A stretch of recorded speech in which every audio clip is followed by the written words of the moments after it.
Halo anak-anak sekalian, Assalamualaikum warahmatullahi wabarakatuh. Pada hari ini kita akan mempelajari sistem gerak pada manusia. Untuk itu, sistem gerak pada manusia tersusun atas rangka, otot, persendian, dan kita juga akan mempelajari gangguan pada sistem gerak. Nah, yang pertama kita bahas adalah sistem gerak pada manusia. Nah, untuk rangka pada manusia adalah alat gerak pasif.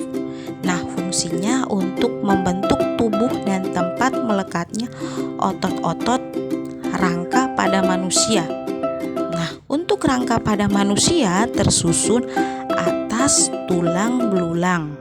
Nah, berdasarkan bentuknya, tulang terbagi menjadi 3. Yang pertama ada tulang pipa. Dia memiliki ciri panjang dan memiliki rongga di tengahnya yang disebut sumsum. Contohnya tulang paha dan tulang lengan. Yang kedua ada tulang pipi. Contoh ciri-ciri tulang pipi itu dia berbentuk pipi, dia seperti lempeng, dan contoh untuk tulang pipi pada tulang tengkorak yang membentuk tulang kepala.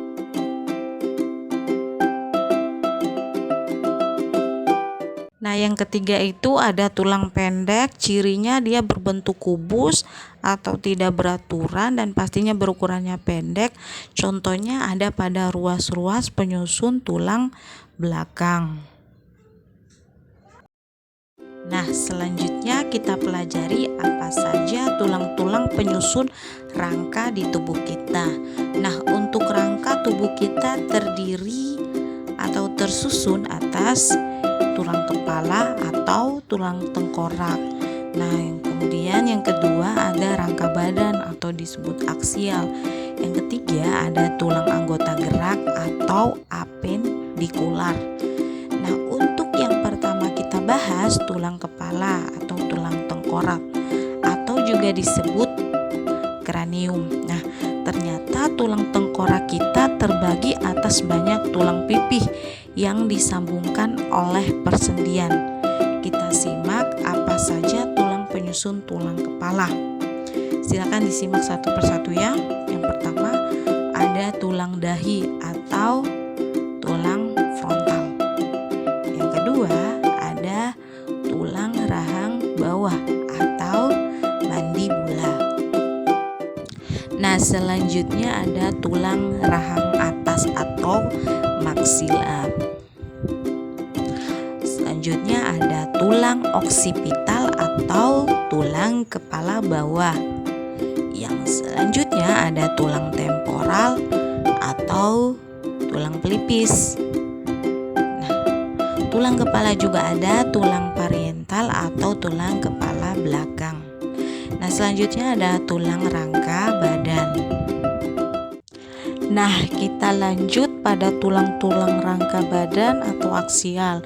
Nah, rangka aksial terbagi menjadi ruas-ruas tulang belakang, tulang rusuk, dan tulang dada, gelang panggung, serta tulang bahu. Nah, untuk bagian-bagian dari rangka aksial adalah sebagai berikut, simak ya. Nah, yang pertama ada ruas tulang belakang yang meliputi 1 ruas tulang atlas dan 7 ruas tulang leher. Kemudian ada ruas tulang belakang dengan 12 ruang tulang punggung.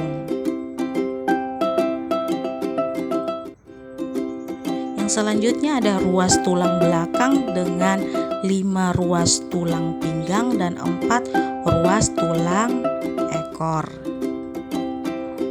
Untuk selanjutnya 7 ruas tulang rusuk sejati.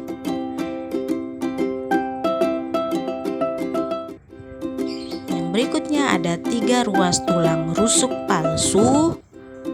Kemudian ada 2 ruas tulang rusuk melayang.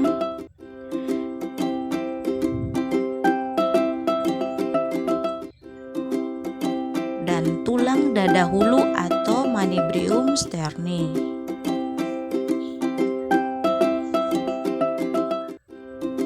Dan yang kemudian ada ruas tulang dada badan atau corpus sterni.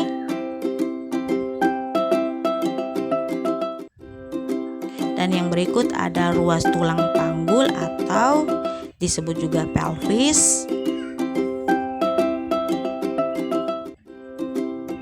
Dan yang selanjutnya ada ruas tulang kelangkang atau skarum.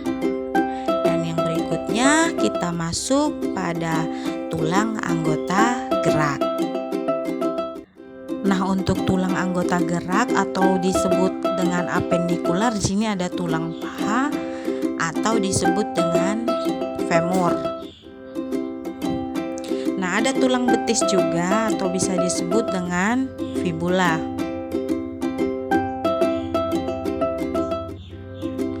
Yang berikutnya ada tulang kering yang bisa disebut juga tulang fibia.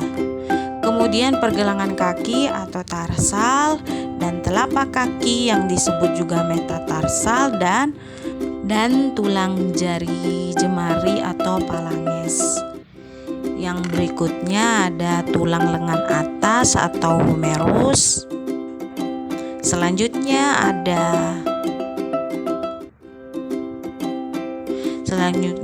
tulang pengungkul atau radius.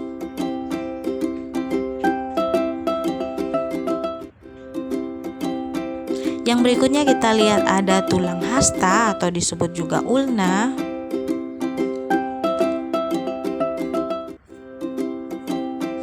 Dan tulang pergelangan tangan atau disebut juga karpal, dan tulang telapak tangan metakarpal serta jari-jari atau phalanges.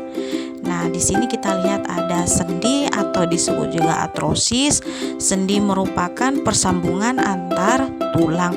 Di sini ada sendi mati atau disebut sinartrosis, dan sendi kaku disebut amfiotrosis, dan yang terakhir ada sendi gerak yang disebut diartrosis.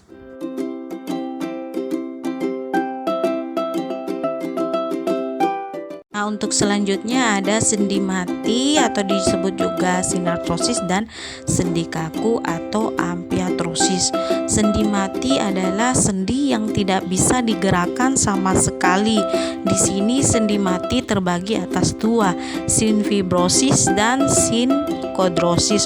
Untuk sendi sinfibrosis ini dia menghubungkan oleh jaringan ikat.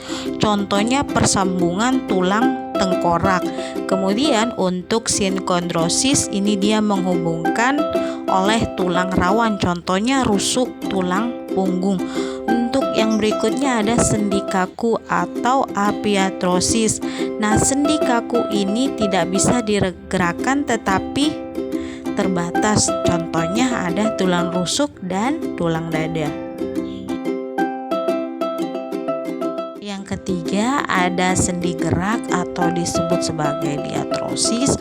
Nah, sendi yang gerak ini, sendi ini dapat bergerak bebas. Contohnya ada sendi peluru, sendi engsel, sendi putar, sendi pelana. Bisa kalian perhatikan gambarnya di samping. Nah, selanjutnya kita masuk pada otot. Berdasarkan jenisnya otot dapat dibedakan sebagai berikut. Yang pertama itu ada otot polos, otot lurik, dan otot jantung. Untuk otot polos, nah otot polos ini terdapat di rongga-rongga pencernaan pembuluh darah seperti lambung dan usus halus. Nah, otot polos bekerja secara tidak sadar karena sistem kerjanya dipengaruhi oleh sistem saraf tepi. Nah, untuk otot lurik ini dia melekat di sistem rangka sehingga dia juga dapat disebut sebagai otot rangka ya. Otot lurik dia berbentuk silindris, memanjang dan tersusun atas serat-serat melintang dan mempunyai sisi terang dan gelap. Nah, otot lurik ini dia bekerja secara sadar ya. Kemudian yang terakhir ada otot jantung. Nah, terdapat di organ jantung dan dia memiliki sisi terang dan gelap seperti otot lurik, namun bekerja seperti otot polos. Jadi otot jantung dia bekerja di bawah kesadaran. Nah, silakan kalian simak tabel perbedaan antara otot lurik, otot polos, dan otot jantung. Dari bentuknya otot lurik yang tadi sudah disebutkan, kemudian untuk otot jantung dia berbentuk paris bercabang-cabang.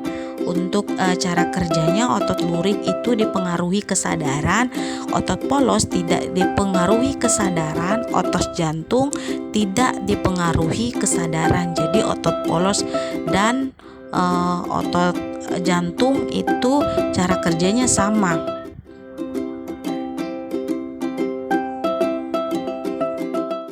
Nah, demikian materi kita mengenai sistem gerak pada manusia. Silakan kalian pelajari lagi. Semoga bermanfaat. Terima kasih untuk yang sudah menyimak. Wassalamualaikum warahmatullahi wabarakatuh.